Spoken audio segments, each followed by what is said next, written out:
You're listening to Reignite, a podcast where two friends have to deal with being grounded. Yeah. I'm MJ. And I'm Matt, a.k.a. Stormageddon. Shepard is called back to the Citadel as the council decides what to do about Saren. Shepard is then taken off the mission because apparently planting a bomb in a facility is not considered graceful. Things look dire for our hero, but Space Dad has a plan. You steal the keys and escape the Citadel to pursue Saren on Ilos.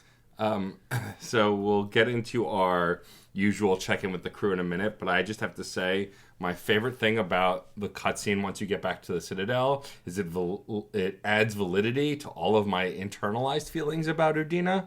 Yeah. Because I hated him pretty much from the beginning. He had one of those voices, which credit to the actor, who I don't remember the voice actor off the top of my head. That's a surprise. Playing a character who sounds like he's going to be trouble, and then he is trouble. It's acting. But first, we should talk about our check-in with the crew. Yeah.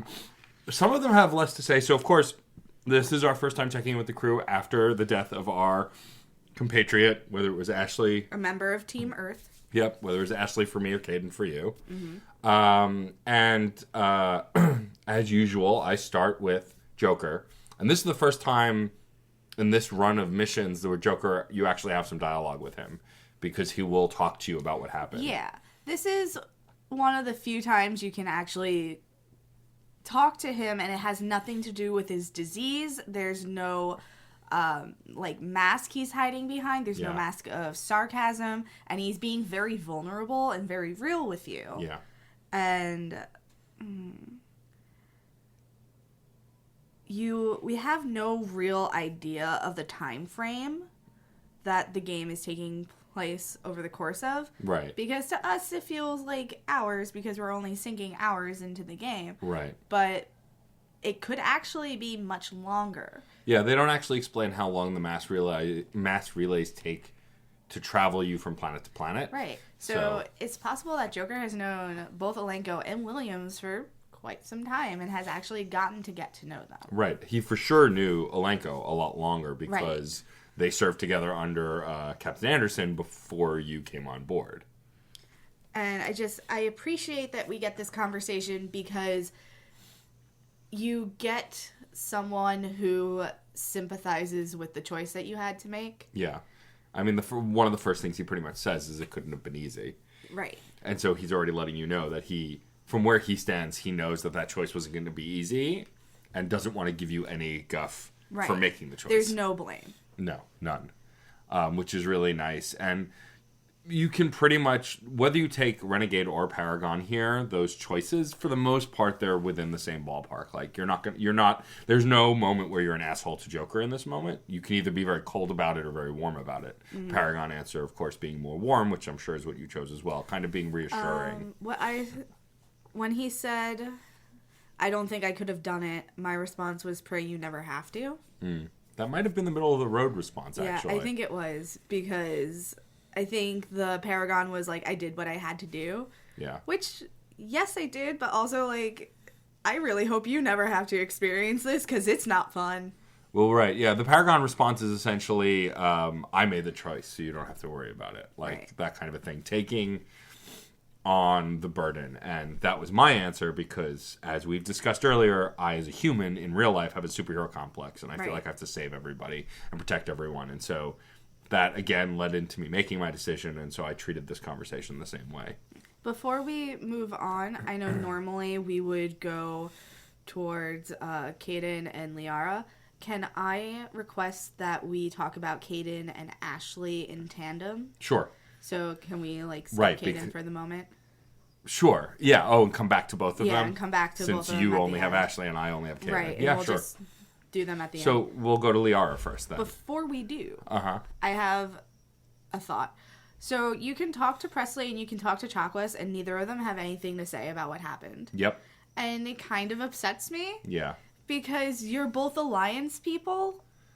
Right. Say something. Well, and also, you have to assume that Presley and Chakwas, at least in your case, served with Caden a period of time, at least, under Anderson. Because you transplanted Anderson's entire crew onto your ship. Yeah. Then Anderson they weren't your crew. They weren't your crew first. Right. They were Anderson's. And Chakwas, at least, had a lot to do with Alenko because of his migraines, because of his implant. So that she has nothing to say about his loss. Yeah, I mean, meta-wise, I assume it's bad design. I assume they didn't program things for them to say. But yes, if we take it as it is in the game, it does seem very cold. And uncharacteristic of both characters. Yeah. Because Chakwas, especially in the second game, there are a lot of really caring and close moments you get to share with her. I mean, you've been serving with her longer, too, at that point. But, like, in this game, it does... That's something that actually really bothered me a lot. Because I'm thinking ahead a little bit. Adams, Presley, and Chakwas serve with you now, and they serve with you throughout the games as you play, and they develop more, but here, nothing. Right, and yes, of course, it's because they didn't write anything for them, but I feel like that's very lazy. Yeah. Because you're designing a game where you can talk to so many people, and a huge event just happened that affects more than just you. And you're able to talk to those characters. There's plenty of characters. You can still talk to them, yeah. Right. There are plenty of characters in the game that you click to talk on them and they just say a line. Like standard NPCs in an RPG where they just say the same thing over and over again. But that's not those characters. You can investigate with them every time you talk to them. It's all the same information, but like you can talk to them every time and get dialogue. So for them to not include this seems like an oversight. Mm-hmm. And as a fan of the game, it's a major gripe I have here. Agreed. I have some more major gripes as we go today. This episode is going to be a little bit on the shorter side, but I think it's going to allow us to talk a little bit more about the game and not just the world within it today. But anyway. I spoke to Liara. Yes. And this whole check-in, I'm kind of upset the whole time. Yeah. Because nobody asks Shepard how they're doing. Nope. Nobody, not very many people have something to say. Liara doesn't even talk about the person that you lost. Nope. And for me, because as we have previously explained, I get a sense in character that she's interested in me and I don't feel comfortable. And at this point, she had had another fainting spell, you'd done another joining, and so she is, check up on her again. But any dialogue at this point will lead to you having to answer whether you reciprocate the feelings or not. And I didn't. And so I shut her down immediately. I was just like, I'm sorry, I just don't feel the same. I just want to be friends. And she shuts off. She just goes, oh, okay. And then you go, I should go. Yeah, I haven't quite shut her down. I didn't really have a conversation where I could during this part. I guess because I had already a conversation. I think you had already had yours with her, and I hadn't yet. And, things have now changed. Yeah. Well, and I think also for me is I left the conversation as soon as I could. I would go check on her and then not follow any dialogue paths. Where this time I did, because I did want to see if she wanted to talk about everything that happened. And that's when that happened. And I went, nope, no thank you. So... not much there, really. And then we can move on downstairs. So, fun fact. At the end of the last episode, because Ashley died defending the tower instead of being in the bombing site, I assumed I lost Kiriki and his men as well. But I accomplished all those tasks that MJ did, and he's on my ship with his crew. Which makes very little sense to me. Yeah. Because if Ashley died at the AA tower where she was with Kiriki and his men, why did she have to die? Right. Unless Kiriki's not there, you have to tell me, because you did go to the AA tower, right? Yes. Is Kiriki in the cutscene at the AA tower? I don't remember him being there. So it could be possible that Kiriki is directing from elsewhere, and that's why you can save him no matter what. Yeah, maybe. Because he gets to you wherever you end up being. That's a possibility. But either way, I was confused, but also excited because I like Kiriki, and I don't know if I'd saved him in the past. If I have, it's not many. I know for a fact in my most memorable playthrough as my favorite Shepard, my FemShep, he's not alive because... another Solarian character in the second game talks about him and saying, he was well known, using was. So right. I know that he didn't survive. But it was kind of cool to see him there. He thanks me, he talks to me. He asks how you're doing a little bit. He checks in about your decision. He's a captain. He understands. He knows what you're going through. And so he checks in with you a bit. You can also talk to his comrade who sells stuff. And so you can buy Quartermaster. And so that was kind of nice for me to be able to check in with him and talk with him because I thought I had lost him. Yeah, so that was kind of neat. I feel like we didn't talk about him enough last time. Yeah. And I think it's because you and I just, like, gushed about him and forgot to talk about it on the podcast. Yeah. We absolutely love him. He is one of my favorite Solarians, because a lot of the Solarian characters, and we talked about this a little bit in the last episode, I think, is that a lot of Solarians are stealthy and not very brash and brave. They do brave things, but they're depicted more as kind of demure and kept to themselves. More Slytherin Ravenclaw, not so much Gryffindor. Yes, but Kirahi is very boisterous, very opinionated. You know, when you have your argument with Grunt, like we talked about last time, he immediately goes, is he going to be a problem? Like, not even worrying about what the Krogan might do, just expressing his concern immediately. And, like, Rex gets in his face at one point, and he doesn't back down. He doesn't even flinch. So, yeah, and Kirahi's speech is one of my favorite speeches in that game. I got very emotional during his speech, and I actually clapped. I was like, yes! I didn't clap, but I did get emotional. There are the problem with getting emotional in this game, besides, you know, losing your alliance mate, is there are scenes that I know happen in the third game that kill me. Yeah. And so, like, my brain automatically knows those will be worse. But I did get a little frustrated and emotional with Rex, which is the point. And I definitely got emotional when we had to let go of Ashley or Caden. Right.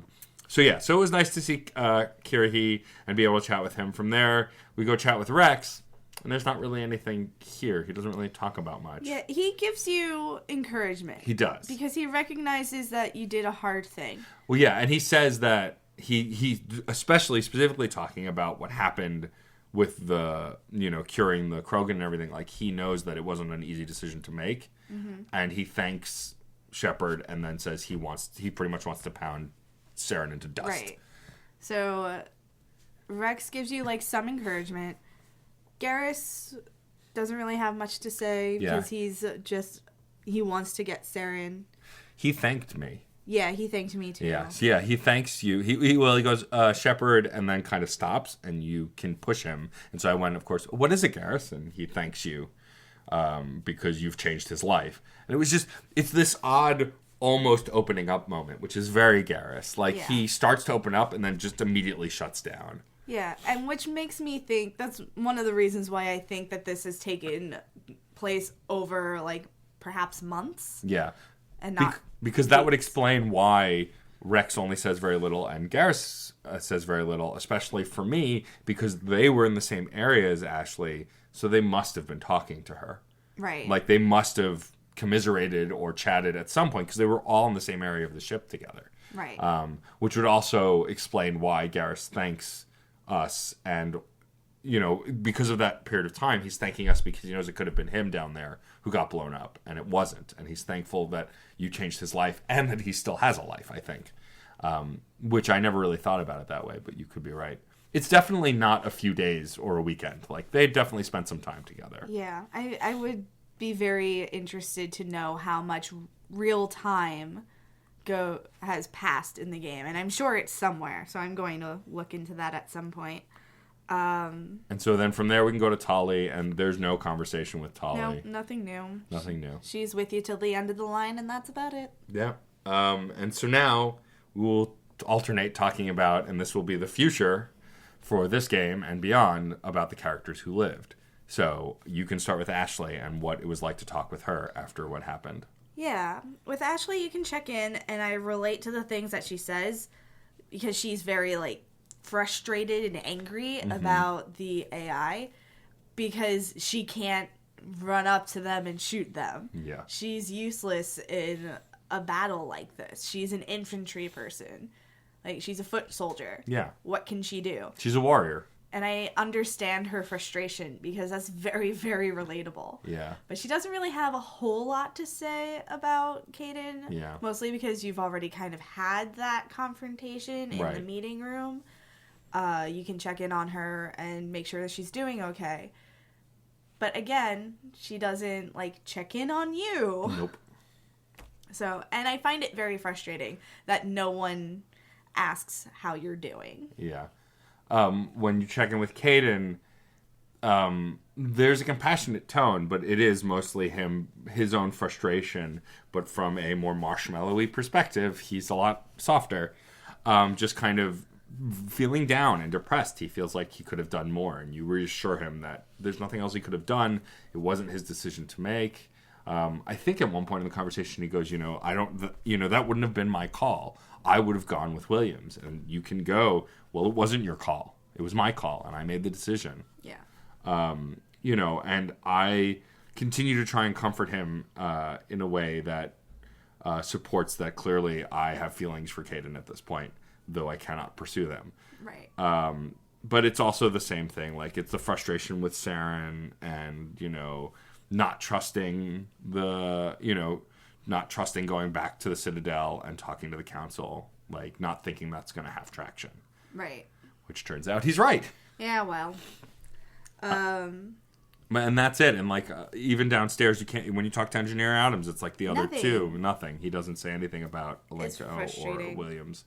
Every time you refer to Caden as a marshmallow, I can't help but to think, in game 2, he's a toasted marshmallow. Because he's a little crispier on the outside.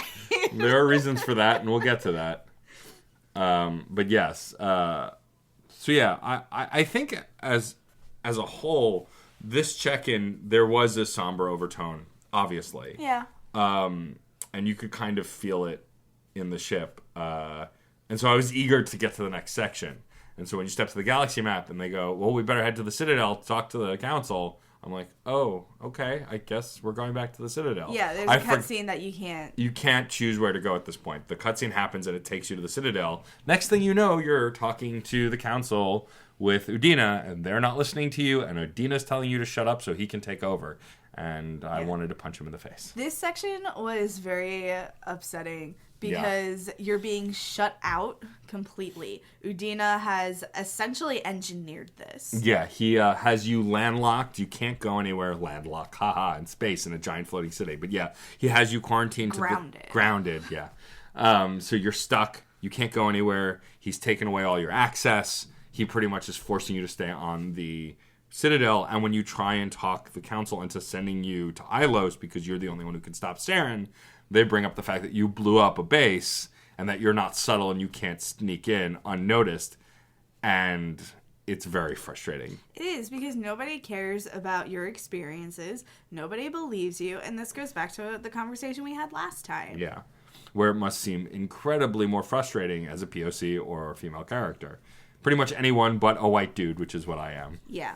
Like, I'm sure it's still frustrating. It is. But it's extra frustrating. Right, of course. It's a different level. And also the idea that at this point, the council still doesn't believe you. Yeah. And it, and then Udina also engineering the whole thing and showing that he didn't care about you becoming the first human Spectre. He just cared about there being a human Spectre so he could step up and have an audience with the council. Right, because the closer humanity gets, the more likely he can be on the council. And it essentially reaffirms all of the things that everyone else concerned about humans growing too fast and being too big for their britches. He pretty much fulfills it, makes it true. All those terrible things about humans, Udina pretty much represents at this point. Yeah, he's not a good representative for humankind. No. And so after this meeting, you storm off frustrated, but Anderson reaches out to meet you. So before that happens, I have a romance scene. Oh, I did not. Yeah, well, because you completely shut down Liara, and because I'm still in this, like, I don't really know kind of mode. Because before I lost Caden, I was like, I like both of them. I don't know what to do. But, like, now that I've lost Caden, I'm feeling very much like now is not the time. Yeah. Like, I do like you, but now is not the time. Right. I need you to take a step back. So there was this cutscene where Shepard is very frustrated, and Liara approaches and tries to, like, talk to you and figure out what you're going to do next. And then there's this, like, almost kiss that happens. I'm like, I didn't consent to that. I did not consent to this moment. And then Joker interrupts you as you're about to kiss. Oh, yes. So I did have that cutscene. It was me standing in my room by myself, staring at the walls. And then, so this reminds me. So yes, this does happen before. Joker just chimes in and says, Anderson wants to see you at Flux. And you take a beat and then you go, Joker, are you spying on me? And Joker gets flustered. He's like, no, sir, Anderson had a message, so I messaged you. Like, it's kind of really funny. Yeah. So he interrupts and you can have that conversation. And I didn't take that route, but I remember if you do, he sounds more like smug. Yeah. In that sense. But I went and I met with Anderson. Same. Well, so I didn't meet with Anderson right away. Right, that's true. I didn't meet with him right away either. So on the way to Flux, which is where he's hanging out, which is the casino dance club area, the higher end Cora's Den, essentially. The fancy one. You can run into some people on the way and get some side missions. And me and MJ had done different ones, but two of the big ones that are right there is you get approached by someone who needs to score drugs and someone who's cheating at gambling. And so with me, the one who's trying to score drugs, he's a negotiator for CSEC, and he needs it to keep himself like... No, not for CSEC, for the Alliance. Oh, for the Alliance, you're right. Yeah. It wasn't just CSEC. It was for the Alliance military, and needs a stimulant to like just keep him going and get him through it. And I took the high and holy route, which I definitely would as a person of authority, and pretty much told him he has a problem, he needs to seek help. Yeah. And he pushes back and pushes back, and if you keep choosing the Paragon answers, eventually he breaks down and goes, I'll talk to my secretary. I'm sorry.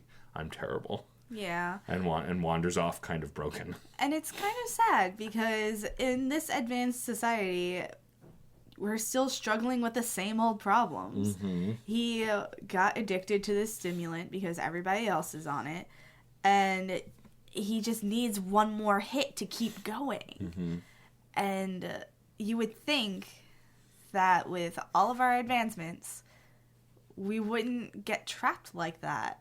Yeah, but also knowing human nature, just knowing the amount of trouble we've managed to get ourselves into in current present day with all of the advances in tech, it's not completely unsurprising. Yeah. And then there's another mission that you can get right outside Flux if you go and come back, which is someone gets thrown out of the casino. And if you approach him, he's someone who is doing science, research, essentially cheating on the machines, trying to figure out how to scam them.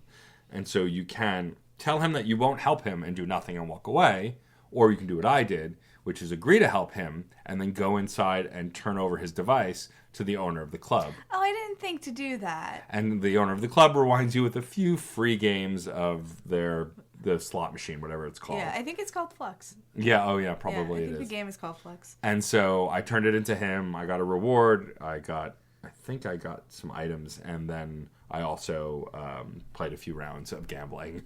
Yeah, I won 10 credits. Good on you. I spent 0 credits. Good job. The real winner. Right. Yeah, I just told him, like, nah. Yeah. Nah, dude. I'm not gonna help you cheat. The fuck? And then I just left him there. Yeah. Because I wasn't gonna help him. But there were some other things that happened. I have, like, this whole list. Yeah, let's go through your list. So, there's something that I'm calling the woman's right to choose. Yes. Do you remember this? Remind me. So, it's this man and woman, human man and woman, who are arguing on the Presidium about the woman's baby. She's pregnant, and the man that she's arguing with is her brother-in-law.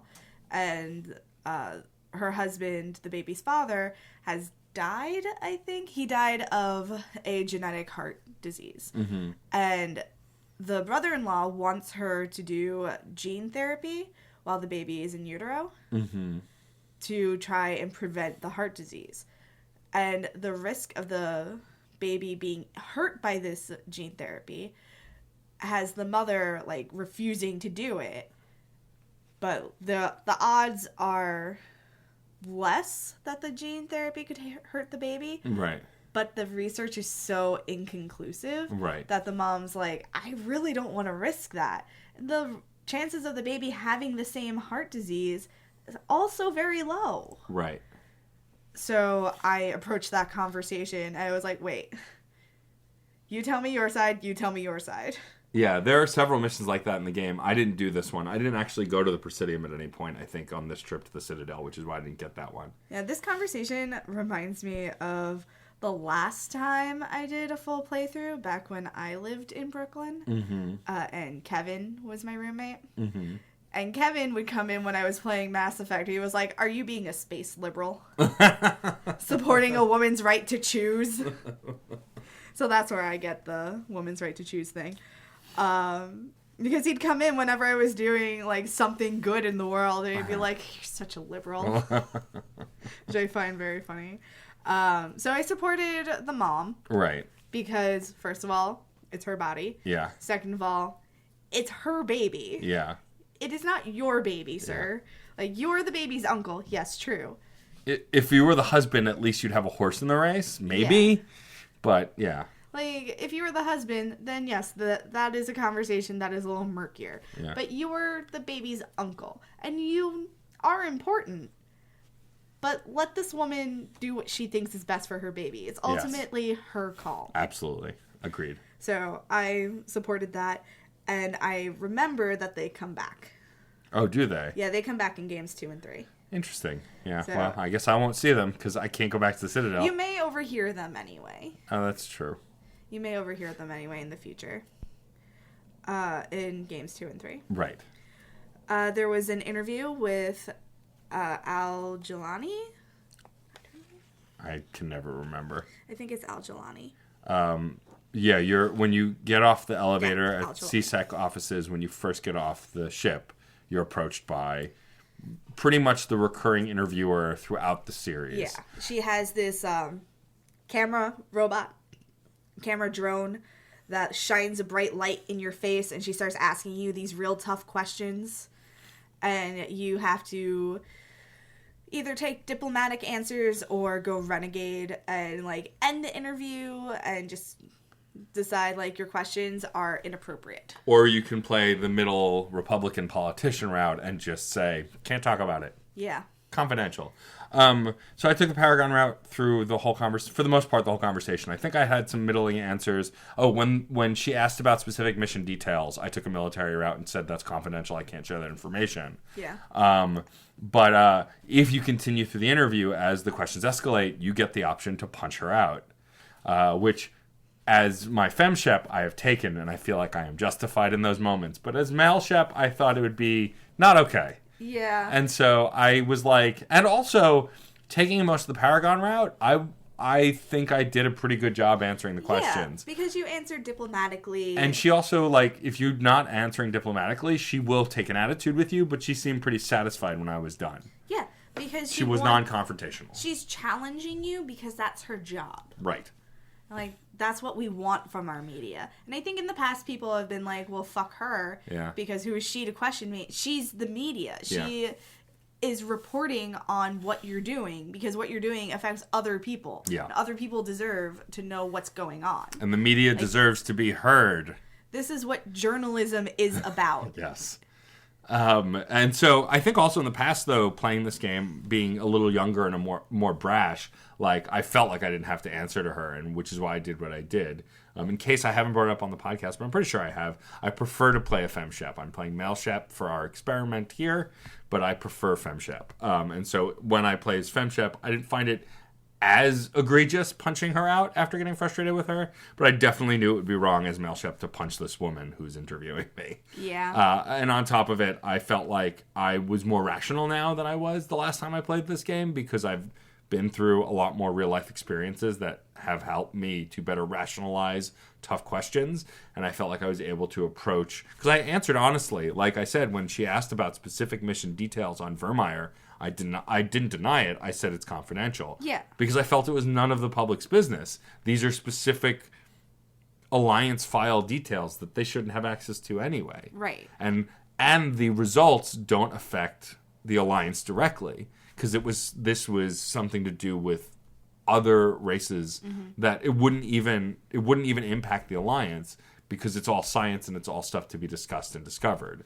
And I just felt there was no reason to share those details. Right. I did tell her about Saren and Eden Prime, though, because at that point, I was like, oh, maybe this will light a fire under them. Yes, Saren was behind Eden Prime. Yeah, I didn't do that. I still covered my own ass, even though it was also protecting the council.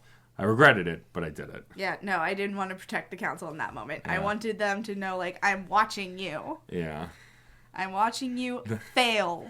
I can't remember. Is that a Paragon response? I think I don't remember. Yeah, because it feels Renegade to me. It feels Renegade, but I don't think it was. Yeah. It was either middle or it was Paragon. I will admit that in a little bit of a meta, the later games do a better job of clear Paragon and Renegade. There seems to be a little more of a blurred line between the two in this game, which gets more, I think, the lines more drawn in the sand in the later two games.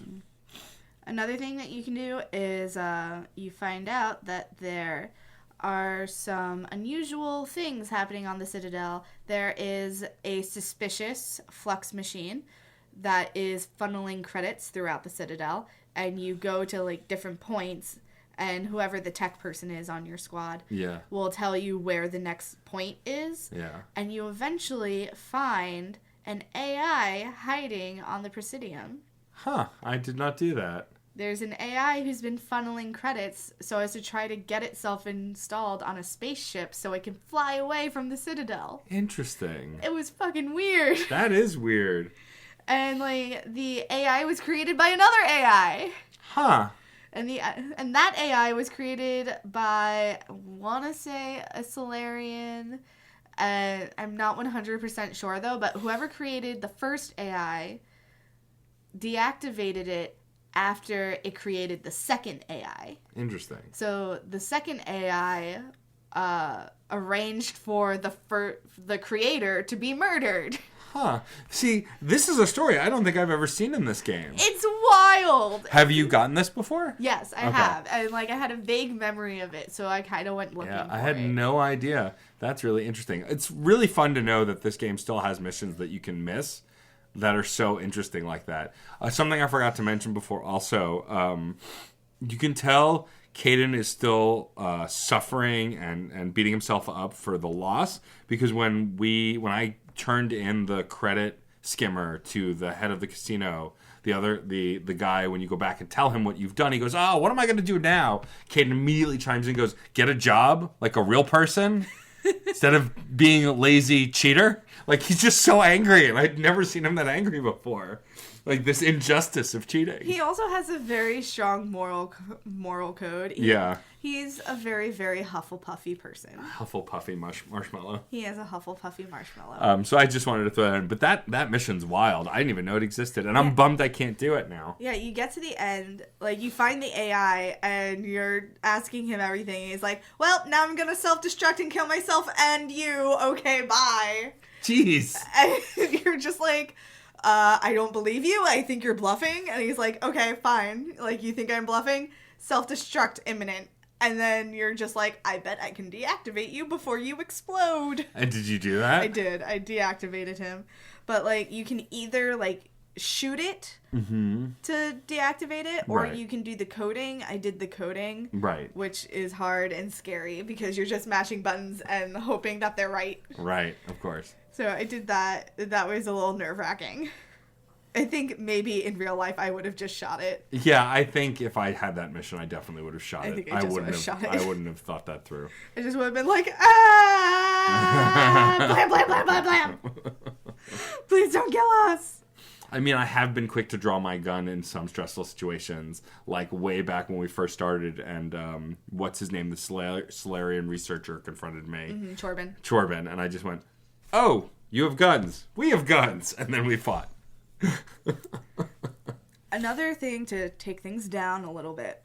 So you get a mission that's different for every shepherd depending on your pre-service history.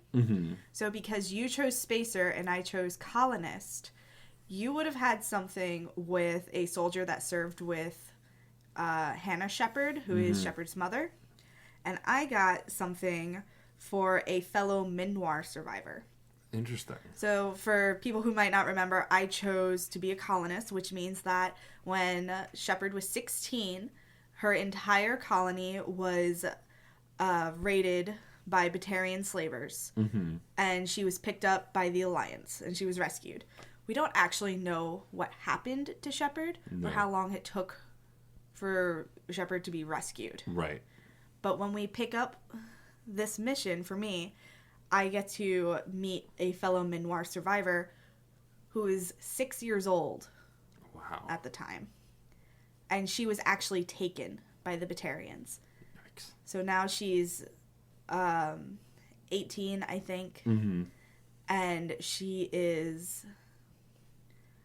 she has not run away. She's been rescued, so to speak. Right. But she's been so far under that she can barely function as a person. She's been a slave since she was a 6-year-old. Wow. That's awful. And her captors were killed by, I think possibly by Alliance. And she was so attached to her captors that she tried to like save them. Right. But she was so gone that she didn't realize that they were dead. Right. Because they weren't going to educate their slave. No. And when you're given this mission, a member of CSEC tells you, I really don't want to have to shoot her. I know that she's going through something, but she has a gun and we don't know what she's going to do. And if it looks like she's going to harm someone, we have to take the shot. Right. So he calls for Shepard because she's been through the same thing. Right. She was at Minoir. So he gives Shepard a sedative, and he tells you if it looks like she's going to like freak out, back off. Yeah. Like, don't push her. Yeah. And this talk with her was really difficult for me because my reason for taking Colonist was because I've been through some trauma. Right. When I was little, a relative tried to kill me. And it's not the same No. as being abducted and held as a slave for most of your life. Right. But it does leave a mark. Right. And it's really difficult. So to be Shepard and to use your experience to help Talitha, especially as a femshep, talking to a young woman, it's possible that Shepard had some of the same experiences and just got out much sooner. Right. Before, like, Shepard could be turned into Talitha. Right. Basically. So Talitha has to fight to get her memories back and to remember what happened, that her parents were killed right in front of her, that she was taken by the slavers. And every time you make the Paragon choice, that earns you a step towards Talitha. Interesting. So if you don't have these Paragon options, you can't help Talitha. Yeah, this is one of the missions that relies on whatever you maxing out your training. Right. And fortunately, the Paragon options were things I would have said because they're all about reminding her that she's a victim. Right. And that it's not her fault. And that she did not deserve this to happen to her. And also letting her know that you had also been through it. And you were at Minoir, and you were just very, very lucky. And it's unfair that she was not as lucky as you were. Yeah. And when you get through all your, like, Paragon answers and get close enough to her, you can tell her, this is a sedative. When you take this, it will let you go to sleep. There'll be no bad dreams. And you can get help, and people will take care of you. And there's this hug between the Shepard and Talitha, and I'm getting very emotional talking about it. And it made me emotional to watch it as well. Sure. So, it's probably the more emotional pre-service mission. Yeah, I would say so. I unfortunately don't really remember the pre-service missions. And so I can't remember if I've done that and if I did that, if it's the same person. I'm assuming so. I'm assuming as male Shep, you'd still work with Talitha. You would still meet Talitha, yeah. But yeah, I didn't meet the person who knew my mom. I do recall in previous playthroughs choosing that path and getting messages from my mom. Yeah. But I didn't do that mission. I must have missed it. I remember what that mission is. There is a soldier who's asking for money. Mm-hmm. And when you stop to talk to him and he realizes, oh, you're Hannah Shepard's kid. Yeah. And then he tries to, like, back off because he's like, oh, you know someone that I know. They can't know that I'm like this. Okay, bye. Right. And you get a chance to talk to your mom and tell her everything that you found out. And she tells you about this soldier and what he'd been through. So you can try and get him help. Right. And you can try and get him to go to the VA. Which is probably what I would have done had I gotten that mission. Yeah, or you could just be like, I don't have any money, bye. Or you could just give him money. That's also an option. So that I remember. I don't think I ever did the one for Earthborn, which is when you were on Earth, you joined the Alliance to get away from the gang life, but you were in a gang when you were younger. So the mission for that one is that the leader of the gang you were in shows up on the Citadel. Huh, interesting. And you have to deal with that there. I don't think I've done that one either. I don't know that I've done any of these missions. They don't sound familiar to me, which again, on a meta plus side, since I've had a lot of complaints in the meta parts of our discussion, that's really cool that there are still missions I've never done or that don't sound familiar. So if I have done them, I haven't done them a lot. Because remember, I've played this game a lot. And so I think that's really cool that we're still discovering stuff. And I'm really excited to see what we continue to discover in the later games, too. This was my first time talking to Talitha. Mm-hmm. And I think it's really interesting because approaching her from a femshep perspective, there's a lot of emotion there because there's a lot of shared experience. Right. That experience wouldn't necessarily be shared if it were a male shep, I don't think. I don't think so. I think, or it would just feel, I think, playing my male shepherd the way I've been playing him, if I had that experience, it would come from more of a protector role than a not commiseration, but like an understanding role. It could be more me trying to step in to save her from herself than trying to understand who she is. Right. And I think, like, a male shep would not have the same threats and same fears as a femshep at 16. Probably not. Like being threatened by slavers. Right. Because a femshep has the fear of rape. Right. Whereas a male shep doesn't necessarily have that fear. It does happen to men. But it is less likely. I don't want to say it's less likely. Okay. I want to say that it is not an immediate fear. Right. As a 16-year-old boy, male shep probably wasn't thinking, if these slavers take me, I'm going to get raped. Right. Which, I'm not saying that it's not something that could have happened. It just probably wasn't first on his mind. Right. Well, and again, male shepherd and femme shep's personalities are different, and that's lent to the voice actors as well. Even if you play them the same exact responses and the same exact answers, major story beats will be the same, but there will be minor intuitive moments that will feel very different and are probably performed and enacted very differently. Now that I brought everything down, real down, a character that you and I have both interacted with, Conrad Werner. So this guy again. So you can see him again. This time he wants a picture, and I appeased him. Again, I think it comes from a place of not having that fear of just thinking this guy's a wacko, but wanting to, try and be helpful. There is a moment where I internally thought when he said, I can't wait to show this to my wife, I went, what wife? So I am a step ahead of you in the Conrad Werner story. Okay. I have already done the picture. Okay. And he said, no one will believe that I got a picture of the beautiful Commander Shepard. I'm just like, oh, you're cringy and weird. Yeah. This makes me uncomfortable. But he's also... He's an Alliance soldier. He's not? Is he a civilian? He's a civilian. He's unwell. Yeah. It's clear that he's unwell. He's unwell.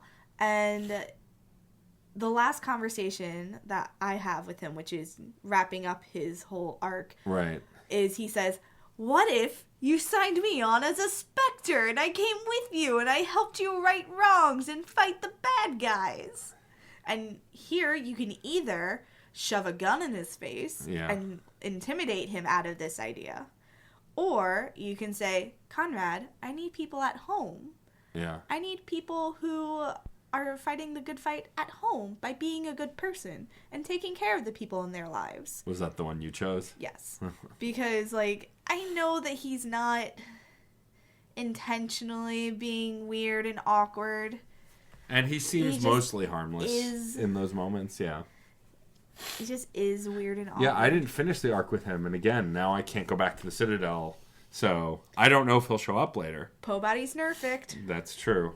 Yeah, I don't remember if you don't finish certain arcs if they'll show up again or not. I don't know. Yeah, because meta-wise, I know what happens with him in the next game. Yeah, actually, John and I had a conversation about this. Now, it is a widely known thing that there's a glitch in Game 2 where no matter how you ended the conversation with Conrad, he believes that you took the renegade route. Right. John didn't have that conversation. Huh. The guy, Werner, responded to him as if John had taken the Paragon route, which he had. So I was just like, did they patch that glitch? Of all things that they did, is that what they did? I mean, they might have. Also, I'm playing on the PC, which is a port, and so they made some changes to the port. So I don't know. We'll let me know what happens on your end when we get there, and I'll let you know what happens on my end. Yeah. But yeah, I basically was like, Conrad. Be a good boy. Be a good boy. Go home, Conrad.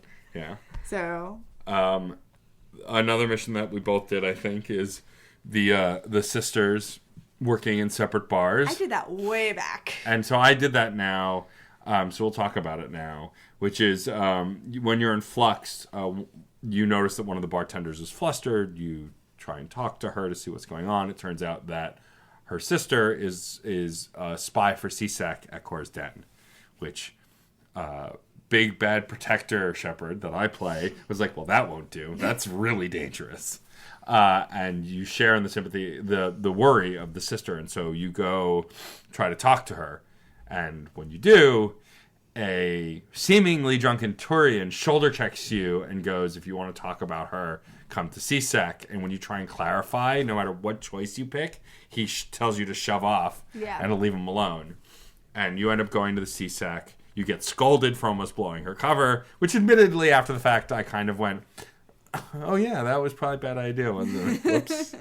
And then you can, what's interesting about this mission is you can, if you have enough Paragon, just convince them to take her out and put her back at Flux. Yeah, because I did this super early, I did not have enough Paragon. So I wound up having to do something for him in exchange. So here's something interesting that I learned. I had Paragon, so I didn't have to do something for him. But the conversation continues, and he goes, I still have this problem to deal with. And you could just walk away, or you can do it. Okay, did you do it? And so I did it. Okay. And so I helped him get the contraband and deliver it. I didn't try and kill the I didn't either. arms dealer, but I bring it back and I hand it to him, and he thanks me, and then he goes, that's a pretty respectable thing to do. You got what you wanted, and you didn't have to help me, but you did, and I'm thankful for it. So that was kind of cool. Yeah. To get that kind of recognition. And he also gives you stuff too. He does give you stuff. He says he doesn't need some of the contraband he doesn't need to turn it in, and you can use it for your gear. But I just thought it was very interesting that I didn't walk away from the mission. I did it because I thought I might as well help this guy, because that's my mentality. Right. And he ended up being very thankful for it, which was kind of neat, because I don't know that I've had that exchange before. Yeah, I got to talk to the first sister, Rita. Yeah. Because I had already done the whole Jenna mission. Right. And I talked to Rita, and she was like, yeah, Jenna's back, yay. And Tally's like, you don't seem so happy about that. And Rita's just like, I'm happy she's out of Cora's Den. I'm not happy that my tips are down. Yeah, I had that conversation when I went back before I spoke to Anderson. I was just like, oh. Yeah, and Caden, in my case, asked that question. Yeah. I had Caden and Rex with me on the Citadel this time. We can speak to one of my favorite journalists, Emily Wong. So I didn't actually see her in this trip to the Citadel. She was by the, she was in Citadel Tower by the council. Yeah, that's why. Yeah, she has a request for you, hoping that you'll help her get some more information on an issue that's happening in the traffic controller's office, I think. And she's telling you that it's about safety, and if you could plant this bug, it would help her a lot, and she'll give you, like, whatever her budget is. And I decided to help her because she's right. It is a big issue. Like, if people are working to the brink of exhaustion, they're not able to do their jobs right. And if she's reporting on that, that's a good thing. Yeah. So I helped her. And I love Emily Wong, and we don't get enough of her. She was poorly utilized. She is a go-getter and genuinely a good person and a bright spot in the Citadel. And you definitely don't see her enough. Yeah. I also get approached to take out some crime bosses by this woman who is like, I know who you are. You're a Spectre. Here's the location of these 2 crime bosses. You should get rid of them. And I'm just like, no. That's not how the law works. No? What if no? And the woman tries to guilt me, and she's like, can you live with yourself letting these 2 terrible men continue to live? And I'm just like, probably. I could probably live with myself. They haven't done anything to me. And she's like, well, you have the information. What you do with it is it's up to you. So I'm not planning on doing this thing that she has asked me to do. Well, you can't now. Yeah. I was just like, no. What if no? It's funny. I did a mission that you didn't do. I went back to visit my good friend, Dr. Michelle, because I needed to refill on that Metagel, and it costs you nothing to do it there. Right, because you saved her life and stuff. Because you saved her life. And she's being harangued based on a secret that's being kept to give medical supplies away. And so you go to the markets and take care of it and pretty much scare off the people who are threatening her and make sure they never come back. And I did it without violence. Good job. Yeah. I'm very proud of you. And then she's eternally thankful. But at this point, I've decided that I now need to check on her all the time because while I believe women can take care of themselves... Apparently, Dr. Michelle can't. Yeah, she needs help, and I will help her. I have my own issues with Dr. Michelle. That's fair. She tries to make a move on my man. Does she? She does. In Game 3, Garrus tells Tally that he has some dextro chocolate, which is the kind that Turians and Quarians can eat. And Tally's just like, where did you get that? Because apparently it's hard to find and very expensive. And Garrus is like, Dr. Michelle sent it to me. Why?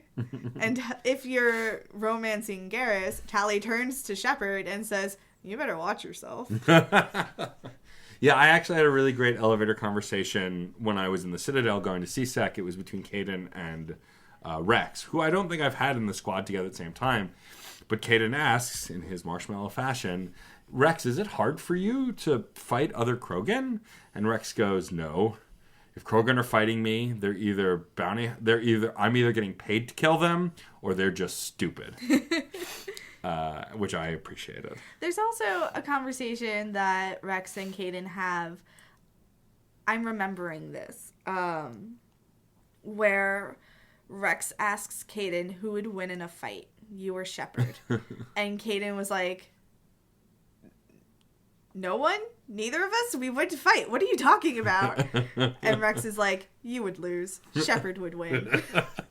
They're like, there's more to that. We have to find all this party banter. We do. I think, and then we just have to reenact it. Yeah, on the I think show. we need to do an episode of just party banter and get some guest voices on that. That'd be hilarious. That would be a lot of fun.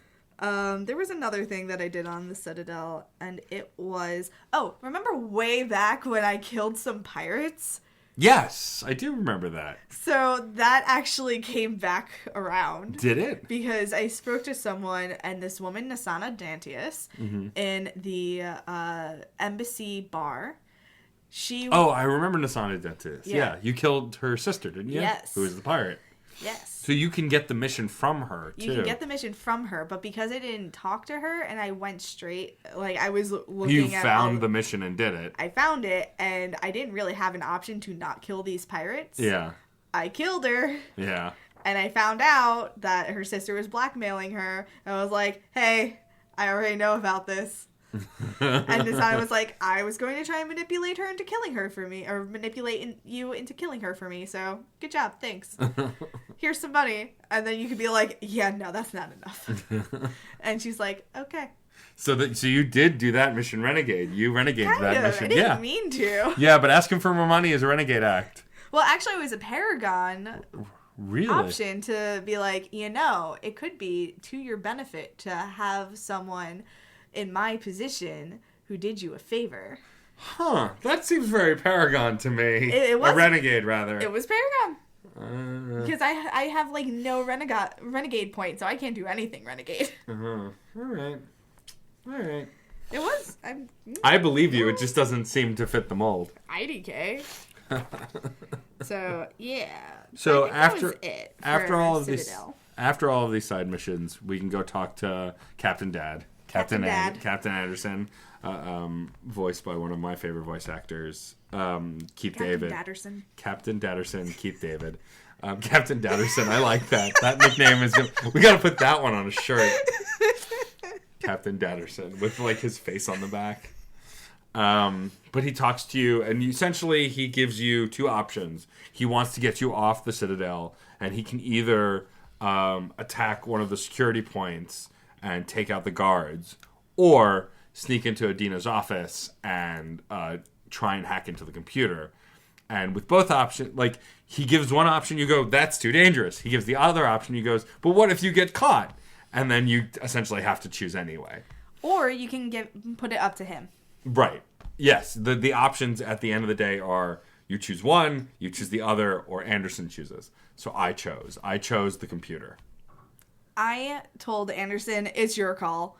I don't like you doing either of these things, but you do what you gotta do. Which one did he choose? He chose going to Udina's office. And so that is at least satisfying, because if you choose that during the escape cutscene, while he's hacking, of course Udina walks in. Udina... No. Oh, no, Udina's already in there. Yes. That's right. So he walks into the office, and Udina's already there, and he goes, "What, Anderson, what are you doing here?" And then gets sucked in the face. Yes. And then... It is the most sasatisfying. It happened too fast for me to get a screenshot. I know, I tried too. Very satisfying. And then he hacks the computer, and you take off.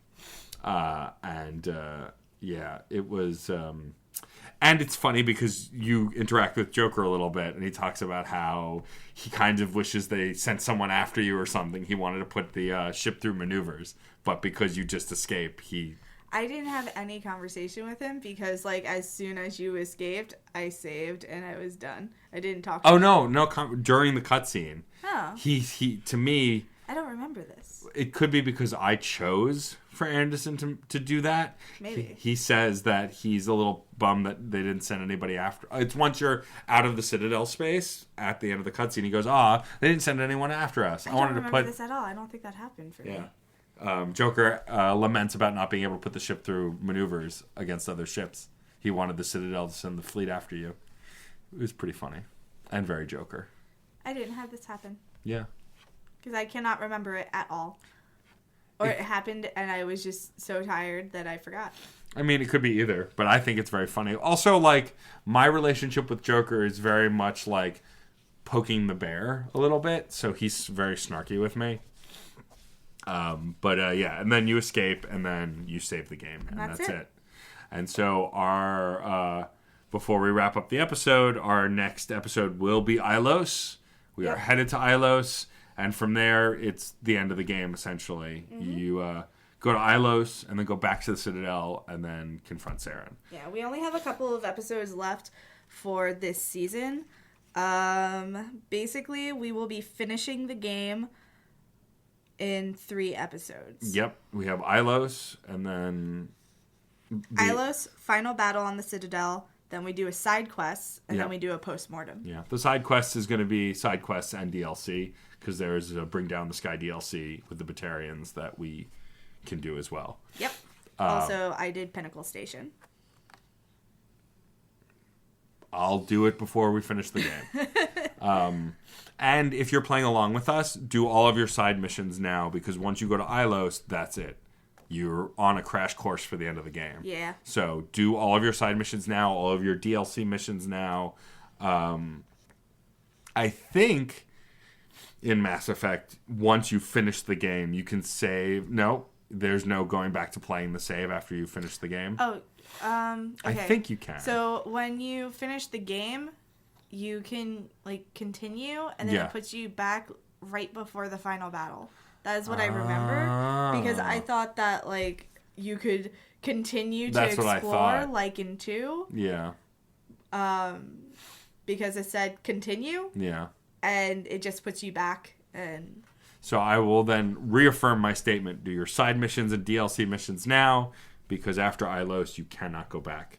So yes, so we're almost done with the first game already. It went really fast, but Mass Effect 1 goes very fast. It's the shortest of the games. I believe 2 is the longest, and then 3 is somewhere in between, if I recall correctly. I have to look at the episode map for 2 again, but I believe it was about 20 episodes. Yeah, well, because 2 you also have individual missions for each party member you recruit, and your party size is twice what it is in this game. Yeah.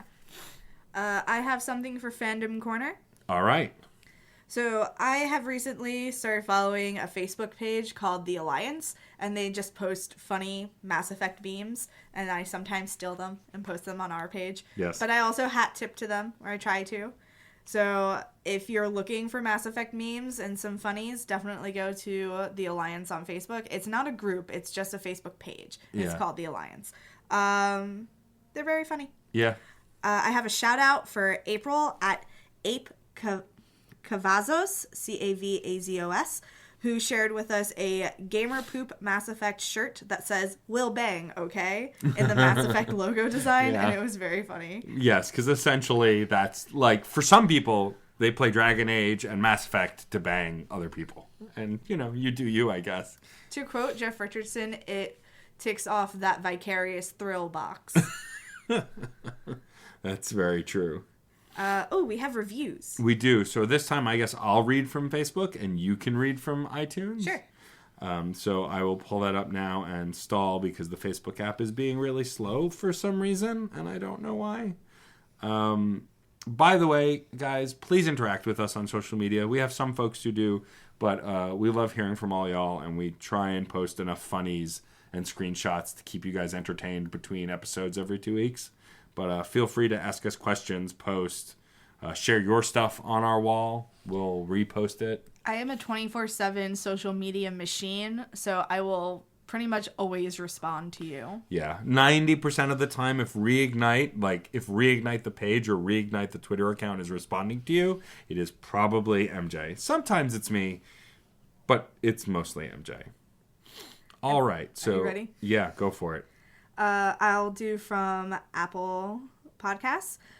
This review is 5 stars from El Jefe Tacoma, who is actually Jeff Richards. The title is My Shepherd is a Baller. These two fine folks talk a lot of great stuff about this game, but all I want to do is play Shepard again and rock the bodies of various space ladies to the tune of lasers blastin' and rock and roll. Seriously though, this show is awesome. Great sound, cool takes on the issues, a sensitive approach to the darker themes in the game. Listen up, y'all. This is the show for you. P.S. Talizora can energize my warp core any day. There's an extra y'all in there, but I feel like it was unnecessary. Yeah. Well, I'm a fan of y'all, so... I like y'all too, but... Okay. It just sounds very welcoming. Okay, I'm going to read a review from April Jellison. Oh, that's who I shouted out to just now. Oh, is it really? Yeah, that's She's the same person. Excellent. Well, we're going to read your review as well. She recommends Reignite on Facebook. I happened to find this podcast while I was perusing on Spotify and got unacceptably excited in a professional setting. That's good. I should have read the whole sentence. Unacceptably excited in a professional setting because I had found a podcast about Mass Effect.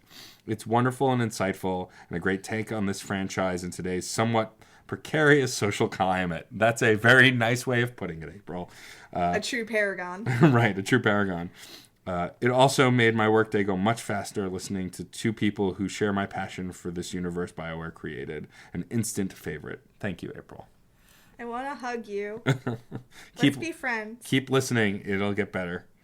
And I'm glad you listen at work. We should all be so lucky to have awesome podcasts to listen to at work. I've been listening to nothing but Mabim Bam since May because I made a mistake. Yeah, you did. I gave up on Mabim Bam. I got the gist of Mabim Bam after a couple episodes and went, I can like these boys without listening to their show. Because the reality is, it's a lot of nothing. It's wonderful nothing.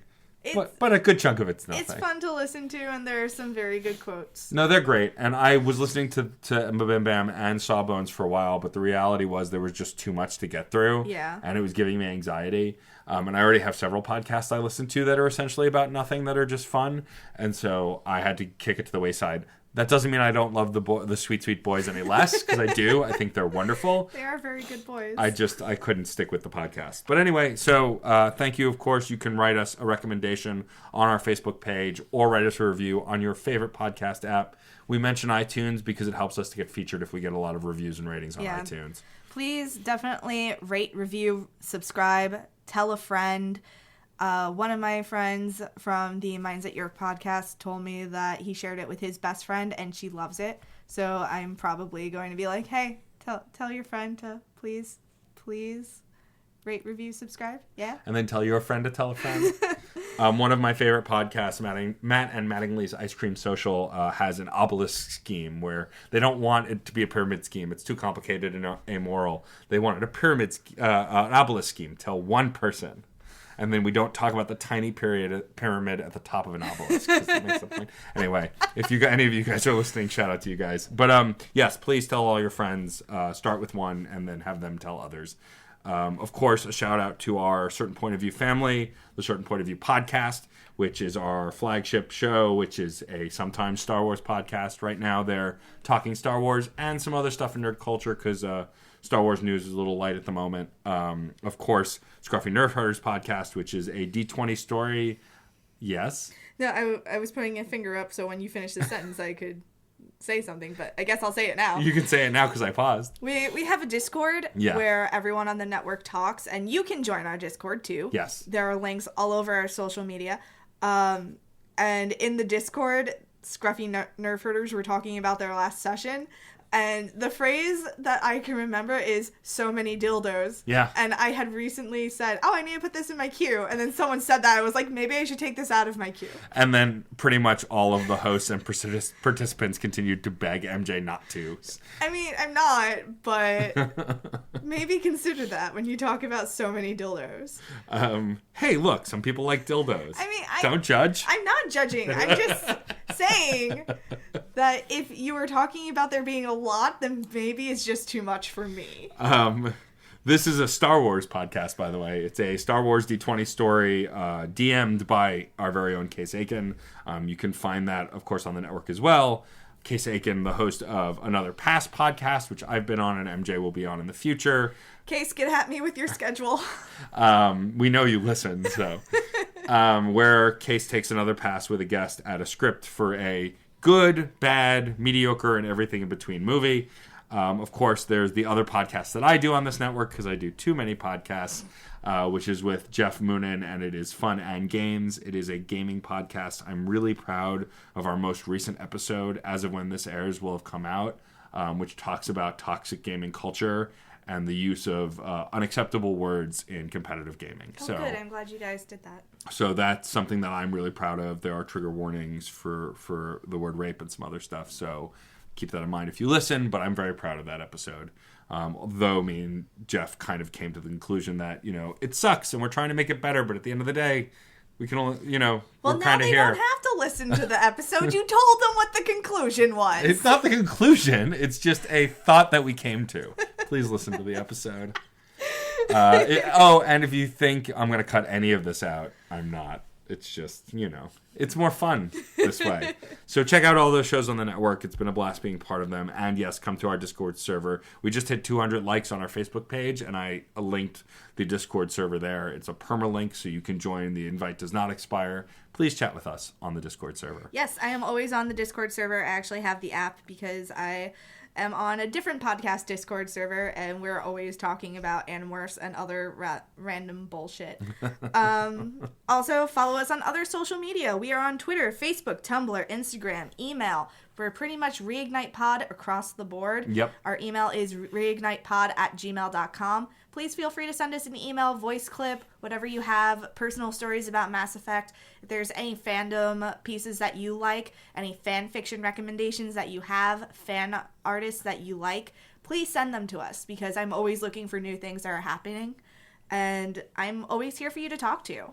Oh, and an update to last week's news. Those tiki glasses that I mentioned, MJ bought them all, except Garrus. For Garrus. He was sold out. But, so yeah. Y'all, if anybody has a lead on a Garrus Geeky Tiki, send me the link. She's desperate, y'all. I am desperate. I've been watching eBay, and all I can find are complete sets, but I don't need a complete set for $90 and $37 shipping. I need one Garrus Geeky Tiki.